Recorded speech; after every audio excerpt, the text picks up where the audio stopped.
Wall Street Memes Casino, I'm fine. and Sportsbook. Get a sign-up bonus of 200% up to $25,000 when joining today. Sign up now. Terms and conditions apply. Vote for IFL in this year's Sports Podcast Awards. Go to www.sportspodcastgroup.com and vote for us in Best Combat Sports Podcast and the Diverse Voices Awards categories.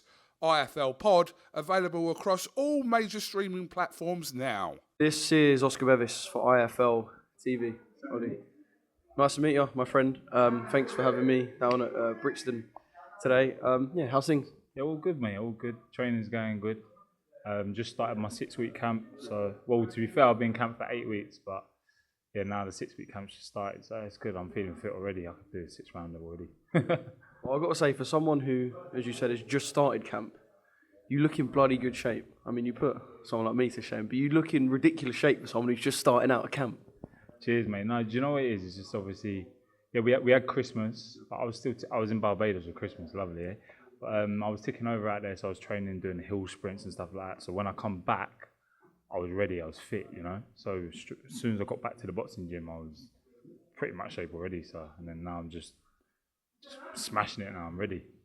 Yeah, the last thing you want is your camp to start off as a weight loss camp, I guess, when you kind of had your fun over Christmas. So 9-0 at the moment. I'm just going to kind of say, from the debut to now, how do you think the journey's gone in terms of development, picking little things up, and I guess just learning about the program? How would you kind of sum up the 9-fight journey so far? So I'll be real with you, yeah. I've had some ups and downs, mate. I've had ups and downs. So I got to 6-0, and then I stopped for 5 years. Mental health, my mental health went through the roof, and I just lost the love for boxing. I thought, you know, I don't want to do it no more. And then, lucky enough, I met Dillian White, and he flew me out to Portugal, which was in the COVID time. And when I was out there, I was training, and I just got the love back for it, because I was like, you'd wake up in the morning, train, come back, train again, come back, train. It was just, I was thinking, right, yeah, now this is the life. This is what I want to do. You know what I mean? So then I got the love for it again. But yeah, I had some ups and downs of, be real with you, a lot of fights. I've been pulled out a lot of fights because of injuries. I've been doing stupid stuff, really. So now, like, coming up to 9-0, it's just been ups and downs, like a bit like life, really. You get to obstacles, you know what I'm saying? So I feel like this year, 2024, is going to be the big. Like, I just had that, because my dad passed away 7 months ago, and that's gave me a real push now, because all he wanted me to do is become a world champion. So now that is the push. That's what gets me out of bed, gets me training, gets me just focused. Because now I look and think, my dad's watching me. I don't want him to be let down, you know. So everything I'm putting in, I feel like when I'm training, when I'm sparring, my dad's in the corner watching me. He's watching me. So I just put everything into it, and I feel like this year I'm going for it. Yeah, well, sorry to hear about that, and I'm sure he'll be very proud of you. So if you don't mind, obviously we don't have to, but just kind of covering the mental health aspect. So that kind of just cut ties with boxing almost completely. There wasn't any training during that period, and it was like a complete step aside from the sport during that period. There was training, it's just ticking over, really. Just, you know, like doing a bit of cardio in the gym, doing the weights. Just I wasn't in love with the sport. Like, I wouldn't even really watch it. I wouldn't watch the boxing. I was feeling like, I can't be bothered.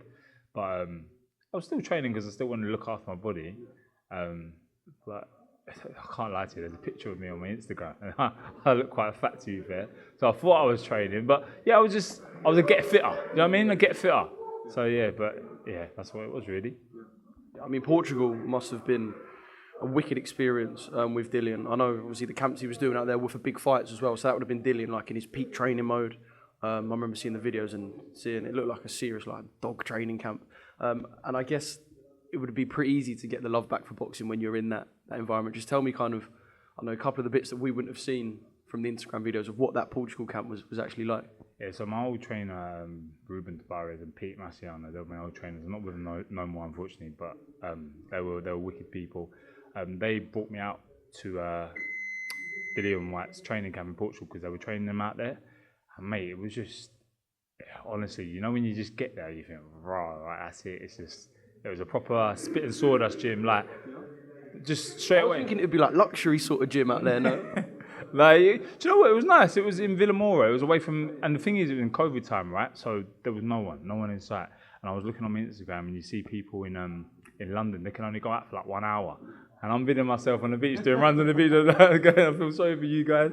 But no, honestly, it was good because, I'll be real with you, in that 6 months training with Dillian, I had the most sparring in my whole entire boxing career. I hardly ever got sparring in.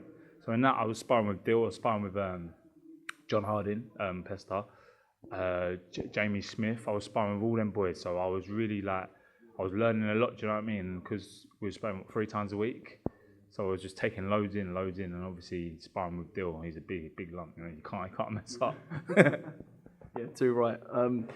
So kind of, I guess, fast forward a little bit to now, training here in Brixton, and I guess kind of the biggest time in your career, a time that has to go right, because we're talking about kind of the titles and moving into that next echelon of your career now. So, talk to you about kind of training here and where you're at and where you want things to go over the next couple of years. So like right now, listen, I'm 29. I've had some ups and downs, and I feel like if I don't do it this year, then it's curtains for me. You know, this is the year where I've got to get myself out there, mate. I'm 9-0. You know what I mean? No one really knows about me, but I'll tell you what they will know about me.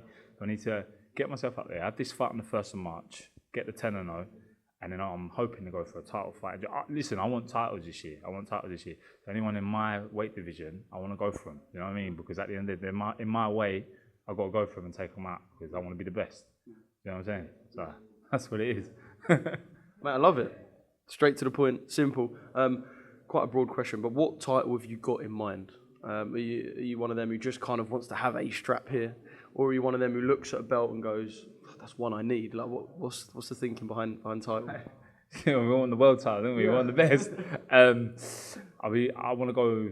Me and the team have been talking. We're looking for Southern area, and then after that, hopefully, I don't know, whatever my team's got. Southern area English British is just. I love that. I think it's the best. Yeah. And like when I see Isaac with all his titles, he got the long style. But mate, I was thinking, I want one of them. I'm gonna get one. Manifest it. I'm gonna get it. So yeah, no, I want to go for the titles, definitely 100%. So when you get the 10-0, can we expect you to get in front of the camera and pick certain names as well? Kind of look down the barrel of the camera and just go, you know what, fuck you, I want you, blah, blah. Can we expect that kind of? So what it is, I'm not a cocky fighter. I'm basically asking you to do it. You know what it is, I'm not a cocky fighter. Like I say, what my team has out for me, like the map out for me, that's what I'm going to take. I know I can take on fighters, mate. Do you know what I mean? I know my ability, my talent. So whoever wants to step up to me, they can step up to me, and I'm ready for them. So it is what it is. Do you know what I mean? Yeah. Mate, wicked. So one final thing, March the 1st. What can we expect to see from you as you go 10-0?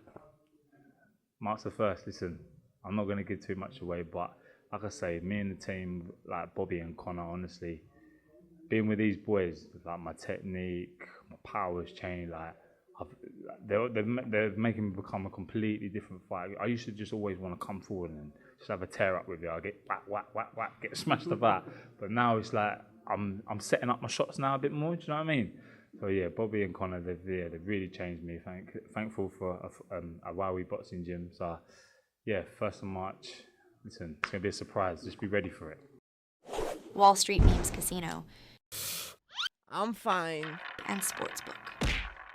Get a sign-up bonus of 200% up to $25,000 when joining today. Sign up now. Terms and conditions apply. Vote for IFL in this year's Sports Podcast Awards. Go to www.sportspodcastgroup.com and vote for us in Best Combat Sports Podcast and the Diverse Voices Awards categories. IFL Pod, available across all major streaming platforms now.